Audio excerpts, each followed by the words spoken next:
right, 7:34. And a friend of mine is Jessica Page. She and her husband had been in Japan for quite some time, and they were there on the 11th of March when the earthquake and the tsunami hit and devastated that country. We've all seen the films, I'm sure, but to get a first-hand account from somebody that is there could be very interesting. We thought we'd give her a call, and we finally were able to track her down and do that. And she joins us now on the Steve and Stephanie Show on KOOL 105. So first of all, tell everybody that's listening about your husband. My husband is in the service. He's stationed on the USS McCampbell as part of the 7th Fleet there.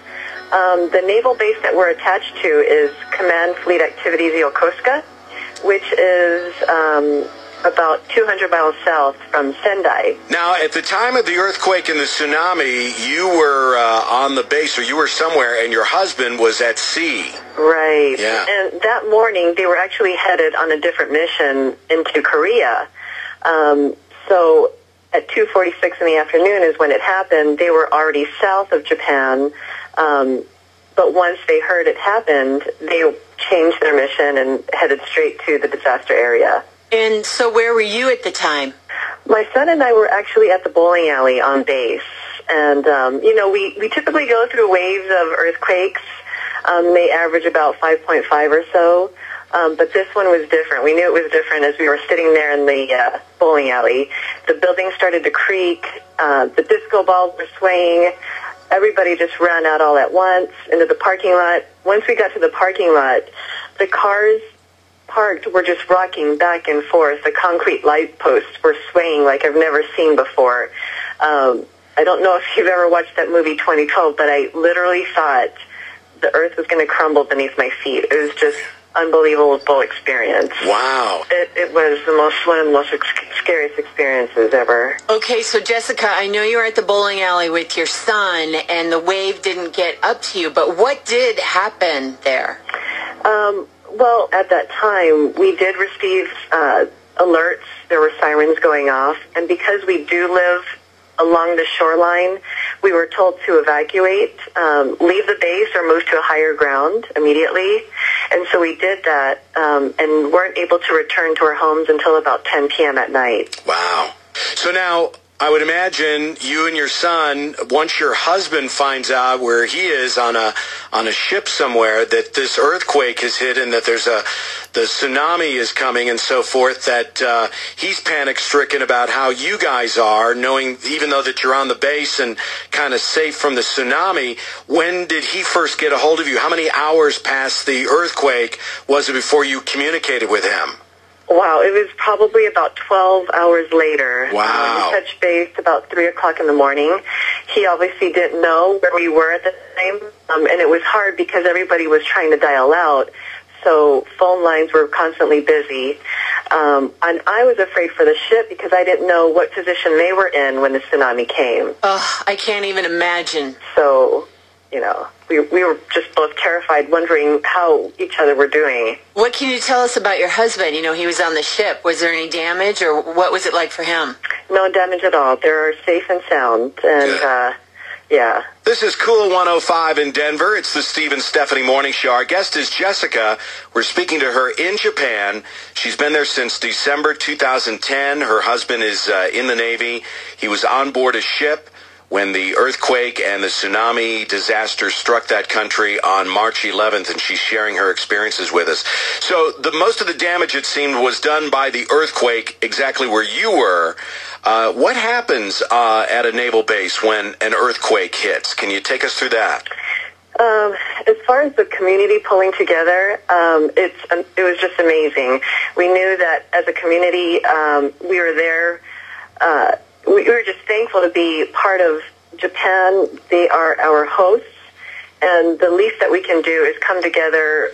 We brought together our personal blankets, shirts off our backs, shoes, everything that you can find in the NEX and commissary. We put together, packed it up, and shipped it up towards northern Japan. So the stories, of course, that came out early on after the tsunami and the quake were the resourcefulness of the Japanese people and how there was no looting and there was order to everything, and they went about their lives repairing the damage and so forth. Is that what you kind of witnessed also? Yes, it's unbelievable. It just takes my breath away when I go out in town, and I mean, as a U.S. citizen, an American, and I see the way that the people move on with their daily lives, it's amazing. Not one business that I've seen out there had asked for a dime from anybody. And for them to move on, to see their countrymen go through such a disaster like this, it's just heart-wrenching. And all you want to do is figure out, what can I do? What can I do as an American citizen? I know that we have an abundance of resources, and I feel like my duty is to bring awareness to the communities here, and just to ask that please continue your efforts. It's going to take years and billions of dollars for them to recover and rebuild. And Jessica, it's amazing how emotional you still are. I mean, obviously, it had a huge impact on you. It really did. You know, there was a moment for me when I sat there in our homes, because we were told that we couldn't go outdoors because of the radiation issue. So as you're sitting at home, you're doing nothing but looking at news. You're watching CNN. You're constantly looking for updates from the base. And for a moment there, I was in a roof. I had my fridge stocked with food. And then here appears a father who lost his wife, his only son, and his grandchildren. And for me to watch that is just heartbreaking. Yeah. For them to ask whether or not if they were lucky to be alive. Yeah, absolutely. Now, I know we heard stories about the Japanese being very proud and refusing help from America. Is that what you saw? Right. For me, it's sort of a mixed communication. When you look at the actual citizens who were affected, you can tell that they want to reach out and ask for everyone's help, you know, across the world.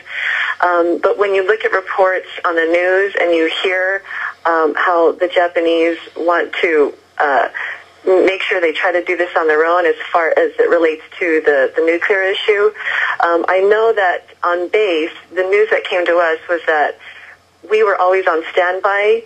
We were ready to go as soon as they were willing to reach out and say, okay, we need your help.